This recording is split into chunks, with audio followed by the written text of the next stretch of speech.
एक योद्धा की डायरी। दिन 1। अस्पताल के गाउन से बदबू आ रही है।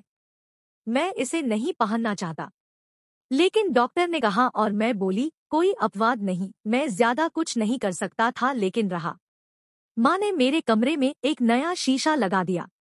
मुझे जो लंबा चाहिए था उसकी सीमाओं पर तितली सजावटी थी, लेकिन मुझे वह शीशा चाहिए था ताकि मैं अपने घुंघरुओं को दिखा सकूं और शायद एक फ्रेम में नीली तितली के साथ अपनी एक तस्वीर भी ले सकूं।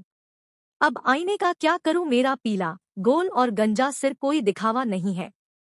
अच्छी नर्स महिला आ रही है। मैं और लिखूंगा। मेरे दोस्त भी आ जाए। वे सब इतने दयालु थे। मुझे यह देखकर आश्चर्य हुआ कि वे मेरी टांग नहीं खींच रहे थे। लेकिन स्टेसी की छोटी बहन मुझ पर गुस्सा थी क्योंकि मैं अब उसके साथ नहीं खेलती। मैं उसके साथ खेलना चाहता हूँ, लेकिन मैं बहुत थक गया हूँ। मैं बस आराम करना चाहता हूँ। थोड़ा और, थोड़ा और। दूसरा दिन। आज मैंने अपनी माँ और डॉक्टर को एक अजीब नाम के बारे में कुछ बोलते हुए सुना। यह एलल्यूक था। मुझे याद नहीं है, लेकिन इसने मुझे मेरे दोस्त ल्यूक की याद दिला दी। तो मुझे इतना ही याद है। साथ ही मेरी माँ मेरे छठे जन्मदिन का एल्बम भी लाई। मैं बहुत अलग दिखता हूँ, और ये तस्वीरें महज 2 साल पुरानी हैं। मैं स्टेसी को दिखाने के लिए तस्वीरें रखना चाहता था कि मैं हमेशा इतना पीला नहीं था, इसलिए मैंने उन्हें अपने तकिए के नीचे रखा है। मैं आज बाहर जाना चाहता था, लेकिन जब समय आया तो मुझे इतनी थकान महसूस हुई कि मैं अब और नहीं जाना चाहता था। मुझे यकीन है मुझे लगभग कोई मतलब नहीं है, लेकिन जब मैं बड़ी हो जाऊंगी तो मुझे यह पढ़कर हंसी आएगी। इसके अलावा मेरी माँ ने अभी भी मुझे यह नहीं बताया है कि मेरा बुखार कब तक ठीक हो जाएगा। मैं और लिखूंगा ताकि जब मैं बड़ा हो जाऊं तो थोड़ी देर और हंस सकूं। तीसरा दिन। आज माँ रो रही थी। मुझे नहीं पता क्यों। उसने शायद कुछ मूल्यवान खो दिया है। मैं उसके लिए इसकी तलाश करूंगा।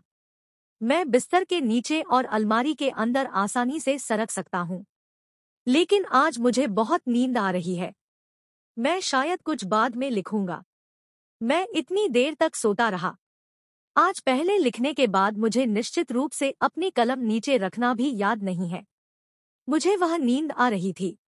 मैं फिर से पुरानी तस्वीरें देख रहा था। इससे मुझे रोने की इच्छा होती है। मैं वास्तव में घर वापस आना चाहता हूँ। स्कूल में वापस आने के लिए, खेल के मैदान में वापस आने के लिए।